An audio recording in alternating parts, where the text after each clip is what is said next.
Hey guys, wow, this sounds a little weird.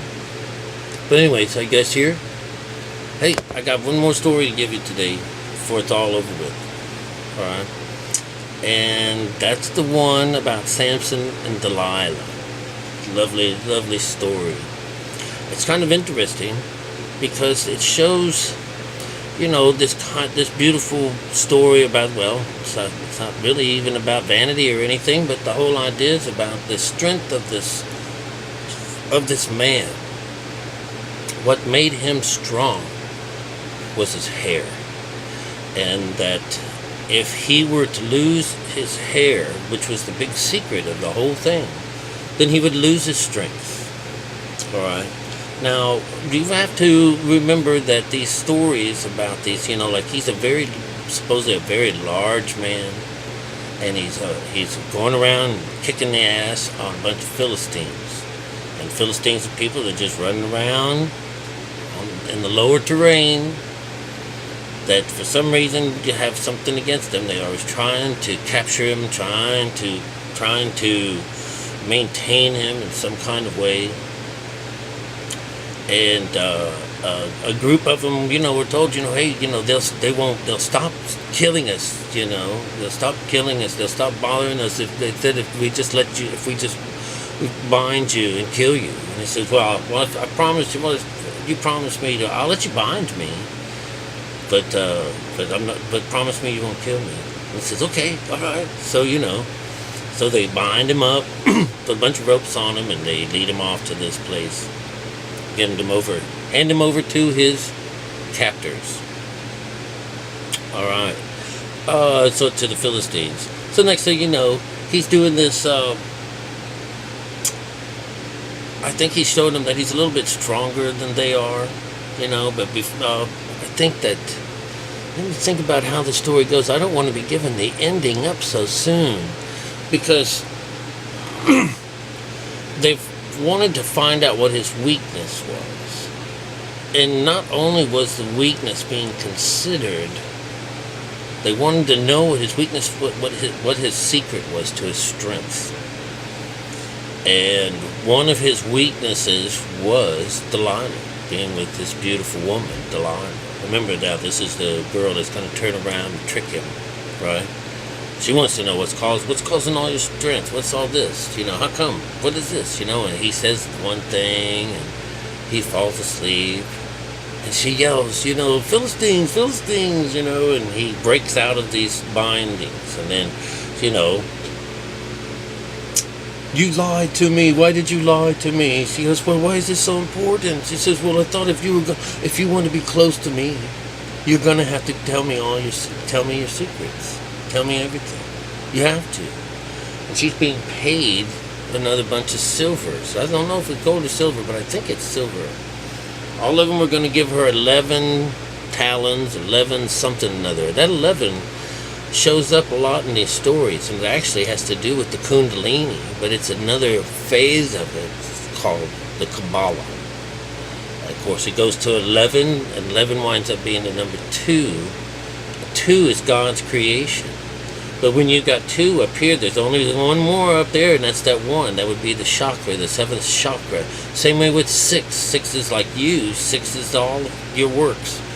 But, 7, the Sabbath, that's the last part, the last movement on these things. So what you have is 12, which is 3 together, and then, that's what you have.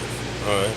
So in this story, what happens is, and there's a couple of different ways, but let's just go with one way first. And that is that, I don't want to lose my spot on here. She tricks him, she does it like 3 times before he gives up his true secrets. It takes I think it comes down to like the 5th time, which is when he gives away the 5. 5 is important in the story because that's the skin. Then she cuts the hair off. He is made, he couldn't protect himself anymore. He couldn't defend himself anymore, or he was, in a sense, she herself held him back And all the guys kind of like laughed, and they took him away.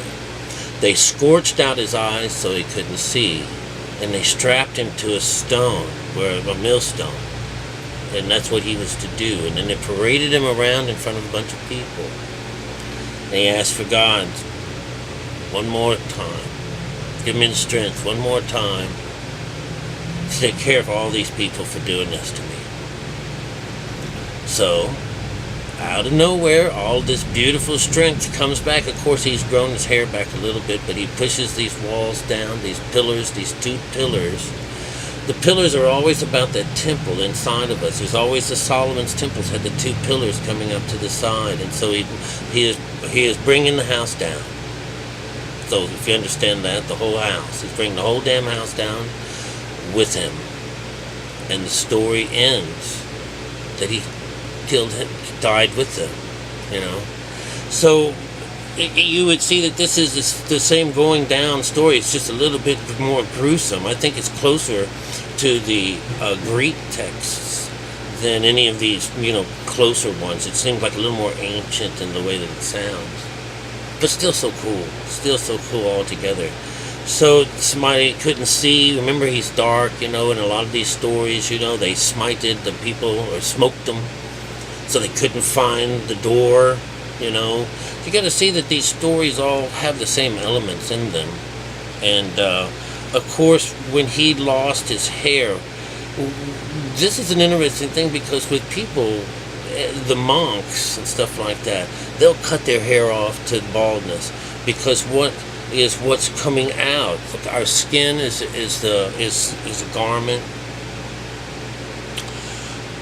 Our hair, things like that stick out, it says don't cut it, don't change it. This is the skin. What grows out of this is usually bad. That's what they would consider to be bad. So they would chop this off and cut all this off to nothing, because what would be more important is what's on the inside, the part that you can't see. So symbolically, cutting off the hair is in a way a protest of the self, that I know that I am the wretched one, but it's just a shame, because it doesn't really mean anything, but it's a symbolic idea about mankind, and what is outside of you doesn't mean anything. You have to come to this place naked, in a sense. And so,